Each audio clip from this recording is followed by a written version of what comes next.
with heart and with knowledge.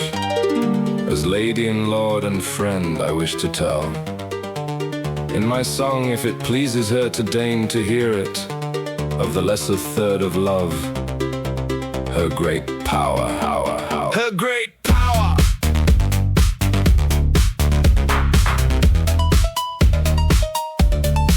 Because she conquers princes, dukes and marquises, counts and kings, and there where her court is held, nothing follows reason but pure will, and never at any time will right be judged there.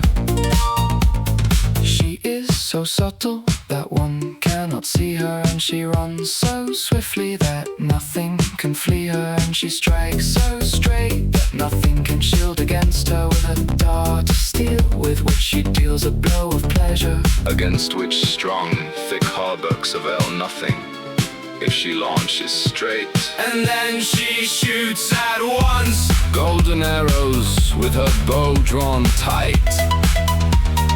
Then she casts a dart of lead, finely sharpened. A crown of gold she wears as her duty, and she sees nothing but there where she wishes to strike. She never fails.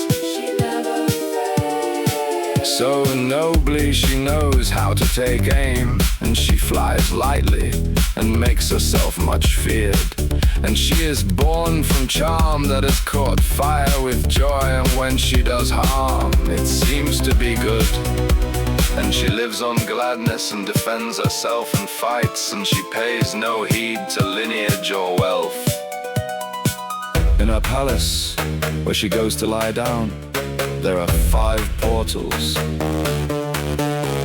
and whoever can open 2 of them passes lightly through the 3, but cannot lightly leave. And he lives in gladness who can remain there, and one climbs there by 4 very smooth steps, but no villain enters there, nor ill-taught man, for with the false ones they are lodged in the outer ward, which holds more than half the world. Outside, upon the stone bench where she goes to sit, there is a gaming table such as I know how to describe to you. For no man knows any game to read the pieces he does not find there according to his will.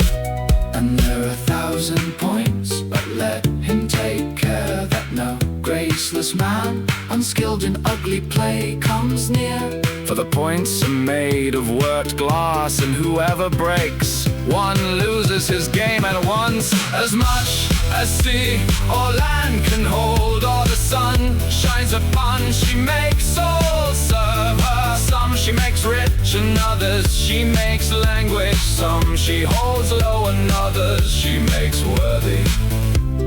Then she quickly withdraws what she has graciously promised, and she goes naked except for a little fringe that she wears as a belt. And all her kindred are born from a fire from which they are brought together. To the second third belong frankness and mercy, and the highest third is of such great richness that it exalts its reign above the heavens. To Montpellier, to Lord William the Marquis, go my song. Make him hear it with goodwill, for in him are worth and valor and riches.